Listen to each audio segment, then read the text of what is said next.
Peuple béni des dieux de présentiel comme d'autres qui sont sur les réseaux sociaux, Shalom. Nous bénissons Dieu notre Père pour ce moment merveilleux de partage de sa parole et vous saluons dans le précieux nom de Christ Jésus. Peuple de Dieu, oui, nous sommes en route pour prendre possession du pays. Mais que ferons-nous lorsque les tempêtes de la vie semblent se lever contre nous? L'Évangile souligne que la tempête fait partie de la vie, même de la vie à la suite de Jésus. Nous allons prier avant de développer ce nouveau numéro d'enseignement. Excellent Père de grâce, merci pour cette nouvelle rencontre de cœur à cœur avec toi. Nous nous ouvrons et s'offrons à toi. Nous voulons recevoir la parole de vie que tu as à nous donner ce matin. Que toute la louange, l'honneur et la gloire te soient rendues au siècle de siècles et au nom de ton Fils Jésus. Amen. Gloire à Dieu pour ce dimanche de la précieuse présence du Seigneur. Notre titre de ce dimanche, c'est « Pourquoi avez-vous peur ?» Pourquoi avez-vous peur? Je résume. Dans notre vie, nous passons par des périodes au cours desquelles nous nous sentons comme au cœur d'une tempête. Parfois, ces tourments nous effrayent. Mais nous devons savoir que Jésus est fidèle dans son omniprésence et dans sa parole. Gardons confiance en lui et avançons avec foi. Lisons la Bible. La Bible dit dans le livre de Marc, chapitre 4, verset 35 jusqu'au verset 41. Je lis la parole du Seigneur. La Bible dit, ce même jour, sur le soir, Jésus leur dit, passons à l'autre bord. Après avoir renvoyé la foule, ils l'amenèrent dans la barque où il s'est trouvé. Il y avait aussi d'autres barques avec lui. Il s'éleva un grand tourbillon et le flot se jetait dans la barque au point qu'elle se remplissait déjà. D'abord, je vais expliquer un peu. Lorsque vous êtes assis quelque part et le Seigneur vous visite, le Seigneur ordonne d'abord une parole. Le bon Dieu va toujours venir avec une parole. Il dit à ses disciples que passons à l'autre bord, passons à l'autre rive, passons de l'autre côté de la mer. Vous comprendrez même qu'après, à la fin de cet enseignement, vous comprendrez que la mission même de cette traversée de la mer était pour aller sauver un fou des Gadara que plusieurs d'entre nous connaissent son histoire. Ce n'est pas son histoire aujourd'hui, mais la mission de leur déplacement, Dieu allait faire un miracle, allait guérir un fou, allait sauver quelqu'un qui était rempli de démons. Il dit à ses disciples, passons à l'autre bord. Le fait que Jésus leur a dit de passer à l'autre bord, le diable sait que la mission de Jésus est pour aller sauver quelqu'un, est pour aller aider quelqu'un, est pour aller changer la vie d'une personne. Il lui fait soulever le vent contraire en pleine mer. C'est ça aussi avec nous. Lorsque vous êtes assis dans votre famille, dans une période obscure dans votre vie, dans une vie noire, sans espoir, sans avenir certain, Jésus vous visite. Et lorsque vous êtes conscient de la visitation de Jésus, vous voulez marcher avec Jésus, vous voulez avancer avec Jésus, il y aura toujours un vent contraire qui va s'opposer. Le diable va toujours faire quelque chose à ce que vous puissiez avoir peur de ne pas avancer avec le Seigneur. Ici, les disciples étaient pour eux assis. Jésus leur dit allons, car c'est ça qui est d'abord leur mission avec Jésus. Aller enseigner, aller délivrer, aller guérir, même à ressusciter les morts.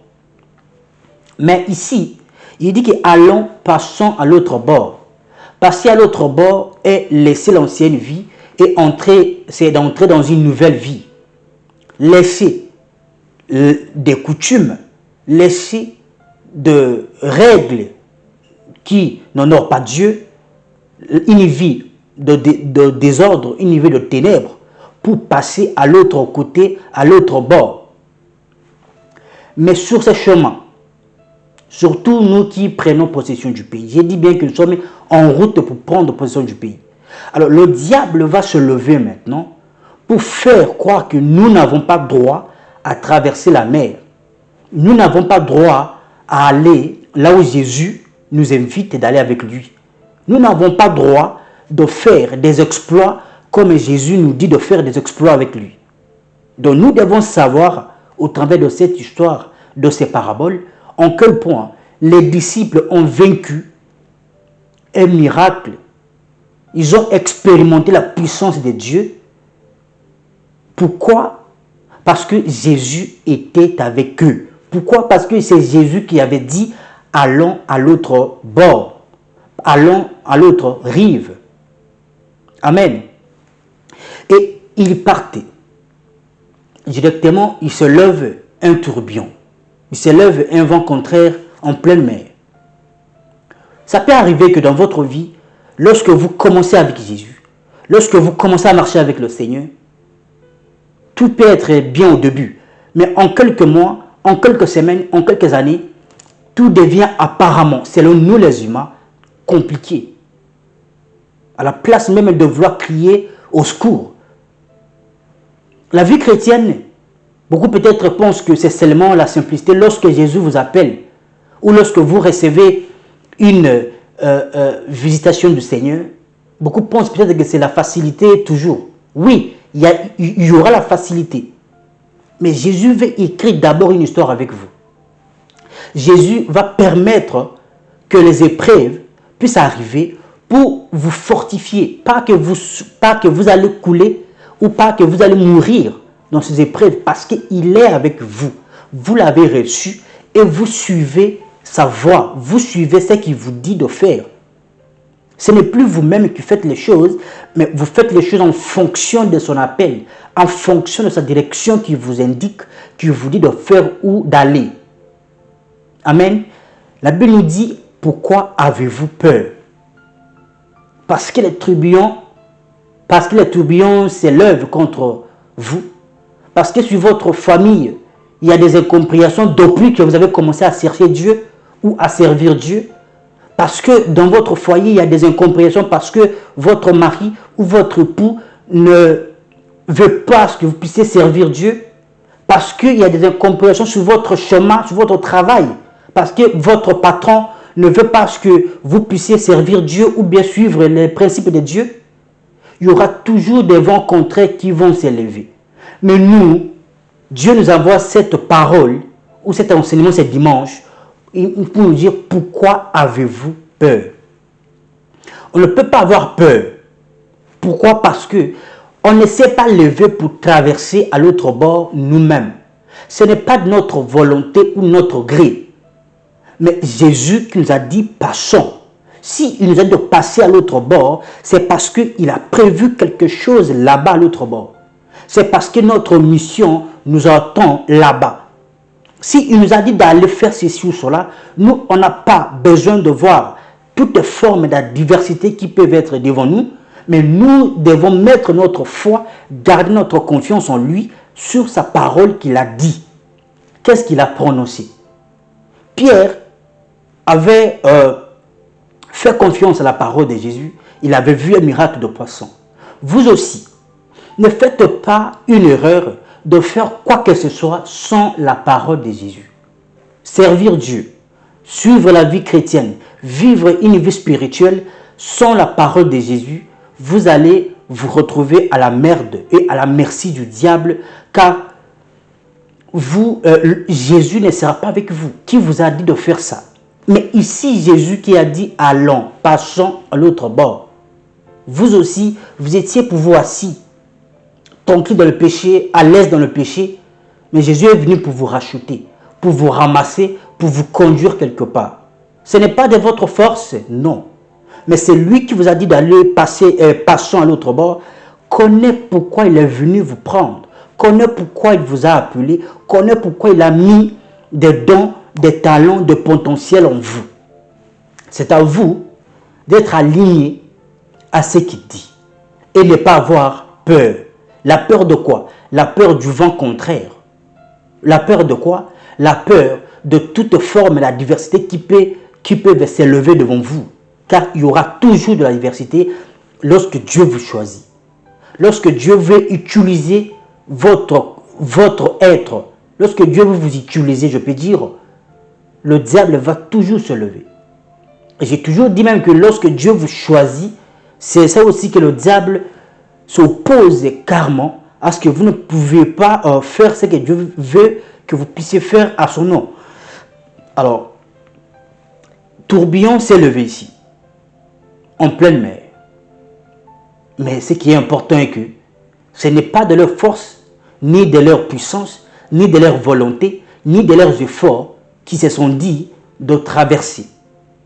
Alors ne cherchez pas à faire de voyages, ne cherchez pas à embrasser de projets sans la parole de Jésus. En d'autres termes, sans la volonté de Jésus. Car c'est lui qui va vous défendre, c'est Jésus.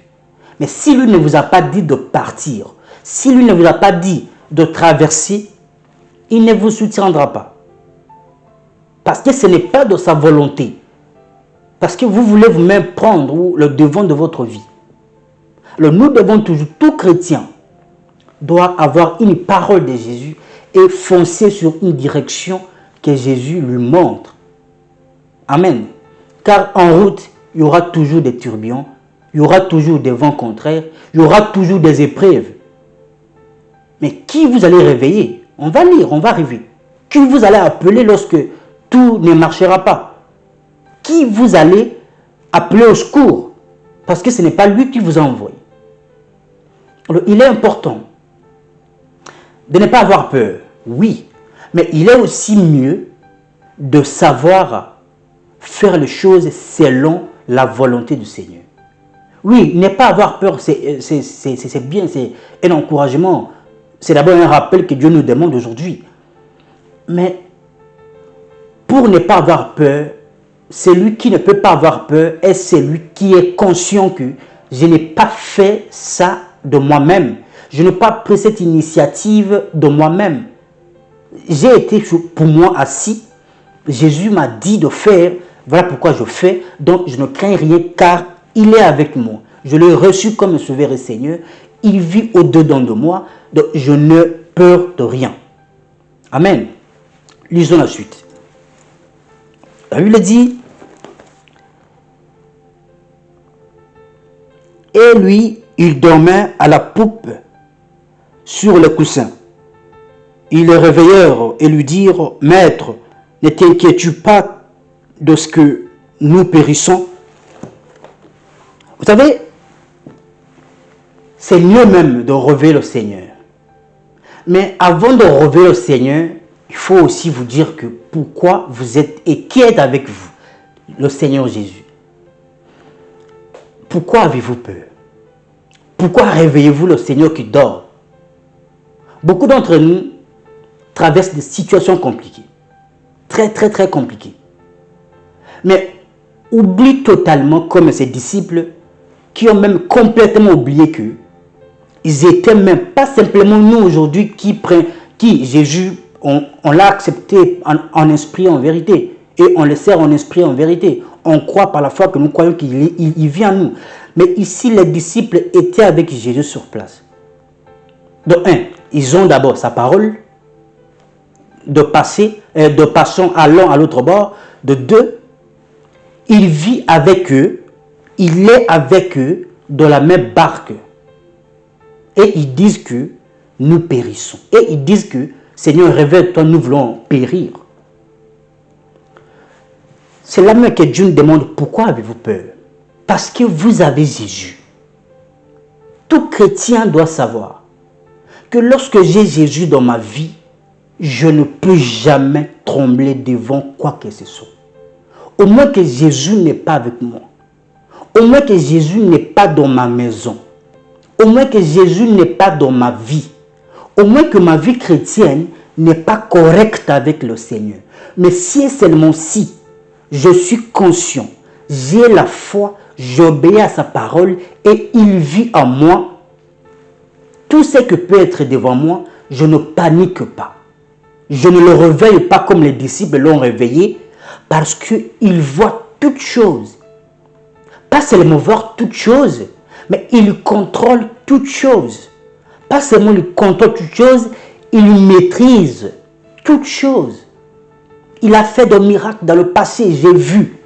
Il a ressuscité les morts, j'ai vu. Il a transformé de pierre en pain, j'ai entendu, j'ai cru. Il a transformé même de l'eau en vin, j'ai vu. Il a multiplié même de pain et de poissons, j'ai vu. Il a fait un miracle avec Pierre dans le poisson, j'ai vu. Il a fait beaucoup de miracles devant moi. Pourquoi me paniquer devant ça? Et pourtant, il vit avec moi, il est avec moi. Beaucoup se retrouvent dans des situations compliquées et agitent. Lorsque vous vous agitez, cela signifie que vous oubliez même la présence de Dieu en vous. Vous oubliez même l'existence de Jésus en vous.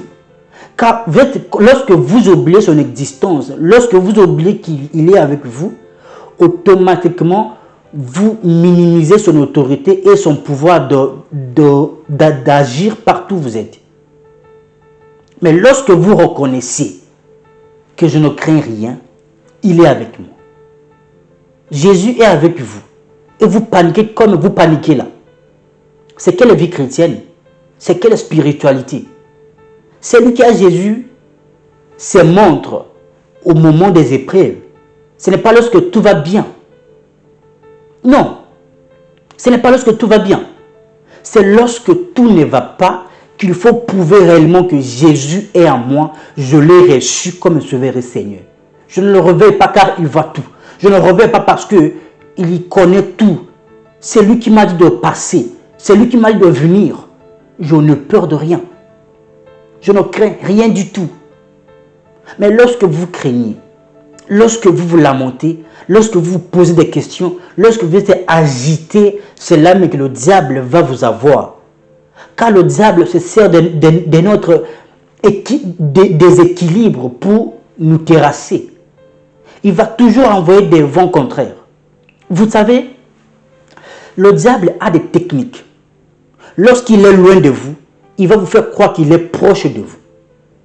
Lorsqu'il est incapable de vous avoir ou de vous terrasser ou de vous faire du mal, il va vous faire croire que vous voulez mourir. Vous êtes vraiment KO. Imaginez les disciples ici, ils étaient avec Jésus sur place. Mais dans leur bouche, ils réveillent Jésus pour dire que ne vois-tu pas que nous voulons mourir? Jésus, en pleine tempête, en pleine mer, Jésus dort tranquillement. Il nous dit aussi de dormir en paix. Même l'eau la Bible dit, l'eau même commençait à entrer même dans la barque. Il mouillait même ses habits. Mais lui, il dormait. Il dormait parce qu'il a la maîtrise de ça. Il n'a pas peur de rien.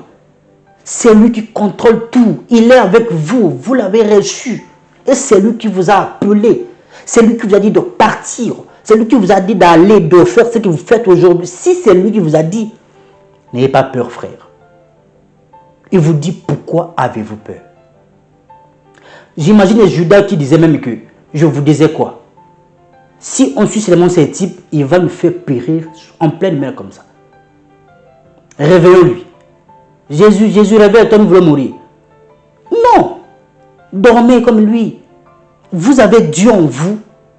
Vous avez reconnu que vous êtes le Fils de Dieu. C'est votre maître. Et vous voulez paniquer comme ça? Il est dans votre foyer, n'est-ce pas? Oui. Alors, appelez-les. Lorsqu'il y a des situations, ce n'est pas appeler-les déjà à paniquer.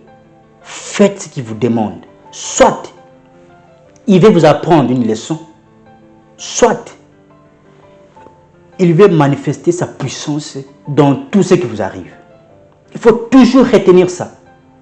Que lorsque je suis correct avec Jésus, lorsque je fais ce qu'il m'a demandé de faire, et lorsque les problèmes, les difficultés, la diversité, les épreuves s'opposent ou deviennent plus grandes que moi, je dois retenir que soit Jésus veut faire un miracle, il veut manifester sa puissance, soit il veut m'apprendre, il veut me donner une leçon de vie.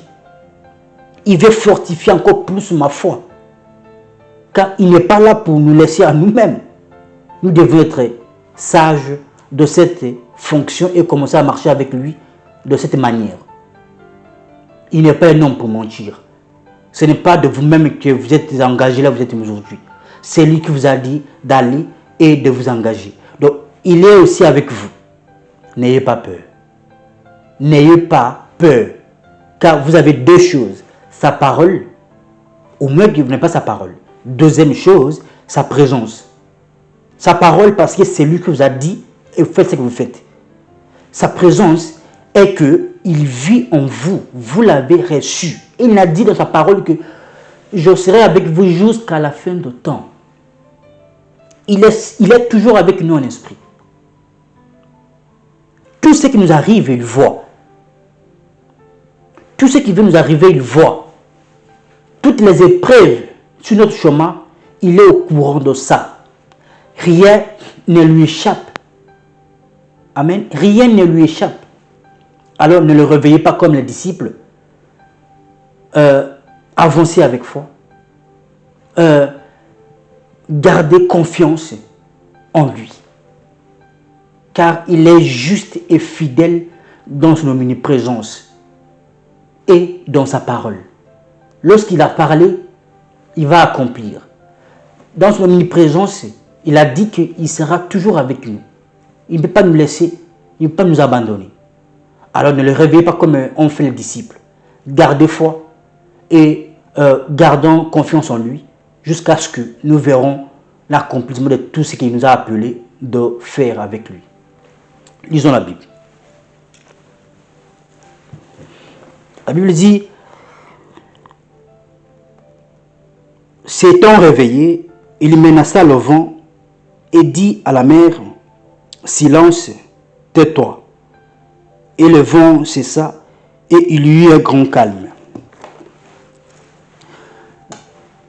Donc, lui, il est réveillé quand même. Après les importunes, après avoir été importuné à maintes reprises, il s'est réveillé. Il voit ses disciples en train de crier. C'est ça aussi. Il se réveille aussi, il vous trouve en train de paniquer. Lorsque vous paniquez, cela veut dire que il est même étonné lui-même Jésus. Vous êtes avec lui. C'est lui qui vous a dit de faire ce que vous faites. Pourquoi vous êtes paniqué? La première chose à faire d'abord, il menace le vent. Le vent, c'est un esprit. Le vent, ce sont les mauvais esprits. Les esprits du diable. Vous savez, lorsque la Bible dit dans le livre de Romains chapitre 8, verset 1 que désormais il n'y a aucune condamnation pour ceux qui sont en Jésus. Ce n'est pas que tout va bien chez vous. Vous savez ça, mais c'est une vérité. La Bible ne ment pas. Mais le diable connaît que vous êtes avec le Sauveur, le Seigneur. C'est lui qui maîtrise tout, du début jusqu'à la fin. Mais il va toujours faire quelque chose pour voir aussi en quel point vous êtes conscient de votre identité. Oui, il connaît que vous êtes libre. Mais il bloque plusieurs. Par ignorance maintenant. Là, ce n'est plus le péché qui le bloque. Non, c'est leur propre conscience, c'est leur propre ignorance. Parce qu'ils ne connaissent pas prendre l'autorité, prendre. Parce que lorsque Jésus s'est réveillé, la première chose qu'il a fait, il a menacé le vent. Qu'est-ce que vous faites lorsque les épreuves arrivent dans votre vie, dans votre maison, dans votre foyer, dans votre famille, dans votre église? Vous restez tout comme ça, comme les autres? Non. Jésus, lorsqu'il s'est réveillé, il a menacé le vent. Il y a des esprits qui sont là pour justement chasser avec la menace. Il faut seulement les menacer, les chasser. Au nom de Jésus, sort. Et il sort. Cette famille est une famille chrétienne. Le diable n'a pas le droit de dominer sur nous. Maintenant, sortez. Il doit sortir. Ce foyer a été consacré pour le Seigneur. Le diable n'a pas le droit d'envoyer ses esprits pour venir nous tourmenter. Sors maintenant, que la paix revienne et la paix va s'installer. Dans ma vie, je sais que j'ai accepté Jésus pour vivre une vie chrétienne correcte. Alors, la vie du péché, la vie de débauche n'est pas ma vie. Tous les mauvais esprits qui essaient de manigacer ma vie quittent mon corps au nom de Jésus. Il faut apprendre à menacer le vent, à menacer les esprits. Il ne faut pas rester toujours comme ça. Il ne faut pas crier. Il ne faut pas pleurer. Il ne faut pas vous lamenter, ni être agité de la mort, ou être envahi par la peur. Non. Vous êtes de petits dieux, dit la Bible. Vous êtes de petits dieux. Vous avez le droit de menacer le vent. Vous avez le droit de menacer le mauvais esprit qui s'élève contre vous. Au nom de Jésus. Vous chasserez les démons au nom de Jésus. Tout chrétien a le pouvoir de chasser un démon. Tout chrétien a le pouvoir de chasser un esprit mauvais dans sa vie. Pourquoi avez-vous peur? Pourquoi avez-vous peur? Dit le Seigneur. Pourquoi paniquez-vous? Menacez le vent. Menacez cet esprit qui essaie de vous mettre mal à l'aise. Et continuez votre chemin avec le Seigneur. Continuez votre chemin avec le Seigneur. Il ne faut pas rester en train de pleurer ou bien en train d'accuser les gens. Non. N'accusez personne. Vous avez le pouvoir en Jésus. Au nom de Jésus, qui vit en vous, qui est dans votre barque, qui est dans votre vie. Vous avez le pouvoir de chasser tous les mauvais esprits, tous les mauvais vents contraires qui peuvent s'élever contre vous. Amen. Donc, c'est votre devoir. Maintenant, comme Jésus a fait, nous aussi, nous allons le faire. Car il n'est pas loin de nous, il est en nous, il vit en nous, il vit au-dedans de nous. C'est à nous de faire, comme il a fait. Il a menacé le vent. Et il dit à la mer, silence, tais-toi. Pourquoi il n'a pas menacé la mer? Parce que la mer n'a pas de problème. La mer n'a pas de problème. La mer, c'est comme un être humain. Votre prochain, votre époux, votre femme, votre épouse, femme bien entendu, votre directeur au travail, vos collègues et autres. En réalité, ils n'ont pas de problème contre vous. Mais le diable qui utilise leur faiblesse pour s'opposer à vous, vous n'avez pas à faire guerre avec eux. Vous avez à menacer le vent qui les anime. Ce sont les esprits mauvais qui les animent que vous avez droit de menacer. Et leur dire de vous calmer car ce n'est pas vous qui agissez. Car si vous connaissez qui est en moi, vous ne pouvez pas agir comme ça pour me combattre. Oui, ce n'est pas de ma force que je fais tout ce que je fais. Il y a un Jésus qui me dit de faire. Mais si vous voulez combattre, c'est que ce n'est pas vous qui combattez, vous combattez Jésus. Et Jésus n'est pas venu pour vous combattre. Jésus est venu pour vous sauver. Amen. Jésus est venu pour vous sauver. Tais-toi, silence. Et il va se calmer. Mais l'esprit, il faut le menacer. L'esprit, il faut le chasser. L'esprit, il faut le gronder au nom de Jésus. Jésus partait avec ses disciples pour aller faire un miracle, pour aller sauver quelqu'un. Le diable ne veut pas. Il envoie ses mauvais esprits. Alors Jésus, lorsqu'il vous choisit, lorsqu'il vient dans une vie, c'est pour vous sauver. C'est pour vous donner une identité nouvelle. C'est pour vous conduire dans votre pays promis. Amen. Alors, le diable ne veut pas que vous puissiez aller dans ce pays promis. Il va toujours envoyer ses esprits pour vous distraire, pour vous faire peur. C'est votre responsabilité maintenant de dire non aux mauvais esprits et oui, et tais-toi, silence à la mère ou à la personne que les esprits utilisent. Amen. Donc, il faut savoir faire la différence entre les mauvais esprits et l'homme. L'homme, ce n'est qu'un instrument qui peut être utilisé par Dieu ou par le diable. Alors, si l'homme fait des mauvaises choses, ce n'est pas Dieu qui utilise l'homme. Non, si l'homme fait de mauvaises choses, ce n'est pas Dieu qui utilise cet homme, mais c'est le diable qui utilise cet homme. Alors, vous avez le droit de chasser les mauvais esprits qui se trouvent en l'homme.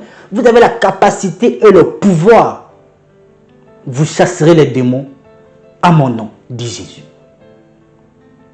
Oui, et non l'homme. Laissez l'homme tranquille. Dis-lui, tais-toi, silence. Ce n'est pas ton problème, ce n'est pas ton combat. Et lorsqu'il a menacé le vent, et lorsqu'il a dit à la mer, silence, tais-toi, écoutez la suite. Puis il leur dit, pourquoi avez-vous peur? Comment n'avez-vous point de foi? Oh. Jésus, les gens veulent mourir. Il leur dit, pourquoi avez-vous peur? Et pourquoi n'avez-vous pas la foi? Ah bon? La foi dont il dit ici, ce n'est pas la foi de Romains chapitre 10, verset 17, qui dit la foi de ce qu'on attend. Non, ce n'est pas de cette foi qu'on dit. On dit la foi ici, la foi de la parole qu'il leur a dit, passons à l'autre bord. Pourquoi vous n'avez pas cru à ce que je vous ai dit? C'est ça. Pourquoi avez-vous peur? Parce que je suis au milieu de vous moi-même. Je ne suis pas encore parti. C'est moi qui vous ai dit de passer à l'autre bord. Et c'est moi aussi qui vis avec vous, qui est avec vous dans une barque. Pourquoi avez-vous ainsi peur? Et où est passée votre foi? Où est passée votre foi? À la place de prier, vous pleurez, vous criez, vous vous lamentez, vous êtes égaré, sans contrôle. La peur vous a envahi. Parce qu'il y a une épreuve qui est devant vous, qui est en face de vous. Que vous n'avez pas le contrôle de ça. Non. Rappelez-vous que Jésus aussi, avec ses disciples, ils étaient paniqués. Ils étaient dans l'agitation. Ils étaient dans un tourment. Mais Jésus leur a dit, pourquoi avez-vous peur? S'il vit en vous, pourquoi avez-vous peur? Pourquoi n'avez-vous pas la foi? La foi de ce qu'il vous a dit. Ce que vous faites, qu'est-ce que Jésus vous a dit? Au début, qu'est-ce qu'il vous avait dit? Rappelez-vous de ça, ça va vous, car lui est toujours derrière sa parole. Il est fidèle en sa parole. Il est fidèle dans son omniprésence. Partout où il dit, il est là. Pourquoi avez-vous peur? Parlez comme un petit Dieu. Menacez le vent comme Jésus avait menacé le vent. Vous avez le pouvoir, frères et sœurs. Tout ce qui vous arrive dans la vie, ça demande de la foi. Et cette foi doit être ce que Jésus vous a dit. Qu'est-ce qu'il vous a dit au début? Au début de cette affaire. Qu'est-ce qu'il vous a dit de faire?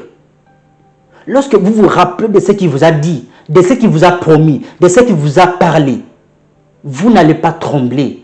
Vous allez avoir la foi solide et affronter et garder votre confiance en lui, car il ne ment pas. Il n'est pas un homme pour mentir. Il ne change pas de décision. Mais ce qu'il fait, c'est pour manifester sa gloire. Ce qu'il fait, c'est pour vous donner une expérience de vie avec lui. Ce qu'il fait, c'est pour fortifier votre foi encore davantage au travers de toutes les épreuves qui vous arrivent, au travers de toutes les tempêtes qui vous arrivent. Pourquoi avez-vous peur? N'ayez pas peur. N'ayez pas peur. Et où est passée votre foi? La foi de ce qu'il vous a dit. Au moins qu'il ne vous a rien dit. Mais s'il vous a dit quelque chose, foncez, foncez. Au nom de Jésus, foncez. La victoire est certaine. Et vous allez arriver jusqu'au bord. Car il vous conduit toujours dans un chemin tout tracé. Vous allez arriver dans votre pays promis. Parce que c'est lui qui vous a dit de passer, d'aller, que cette année, c'est notre année de prendre possession du pays. Il est toujours avec nous pour nous conduire. Il vit en nous. Quelles que soient les tempêtes qui peuvent s'élever en cours de route, gardons foi, gardons confiance en lui et avançons avec foi. Dans la direction qu'il nous a indiquée. C'est une bonne direction. Il ne ment pas, il ne change pas, il ne trahit pas. Il ne délaisse pas en pleine mer et puis il fuit. Non, il va toujours nous accompagner jusqu'au bout. Amen. Lisons la suite. La Bible dit, ils furent saisis d'une grande frayeur et ils se dirent les uns aux autres, quel est donc celui-ci à qui obéissent même le vent et la mer? Qui est même celui-ci? Mais c'est le créateur du vent et le créateur de la mer. Oui, il faut que celui qui a créé, qui peut gérer, qui peut contrôler.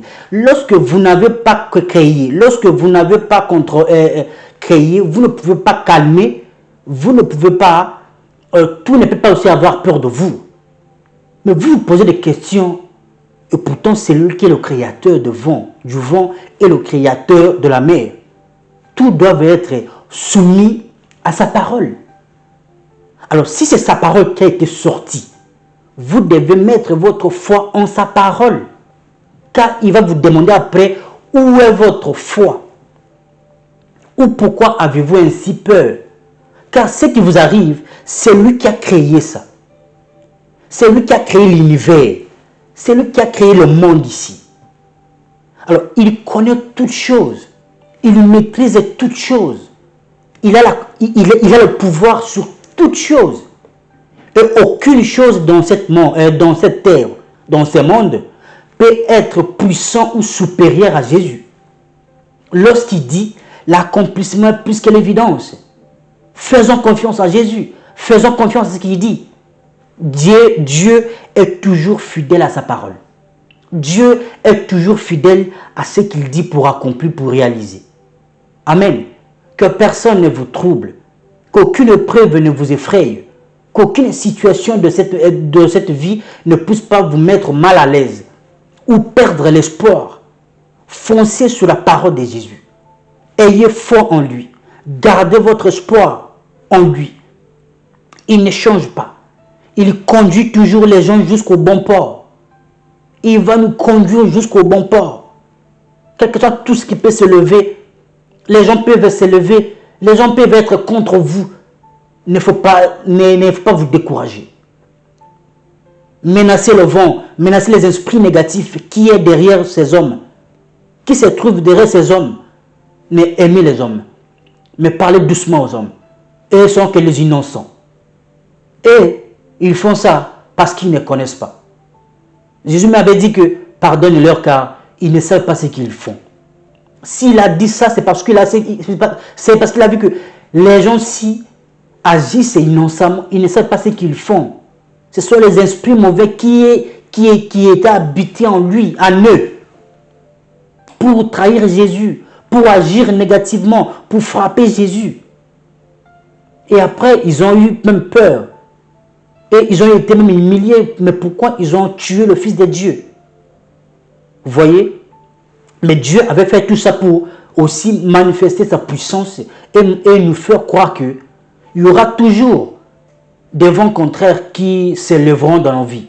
Alors gardons espoir, gardons foi, continuons jusqu'à ce que nous allons prendre possession du pays. C'est presque arrivé. C'est presque à la fin. Ne baissez pas le bras. N'ayez pas peur et ne paniquez pas. Pourquoi? Parce que Jésus-Christ vit en vous. Parce que Jésus-Christ est présent en vous. Il vit dans votre barque. Il dort dans votre vie. Dormez en paix, car il combat pour vous. Dormez en paix. Dieu avait dit même aux enfants d'Israël, en face de la mer Rouge, en face d'une situation qui était compliquée. Derrière eux, c'était les Égyptiens pour les tuer. Mais Dieu a ordonné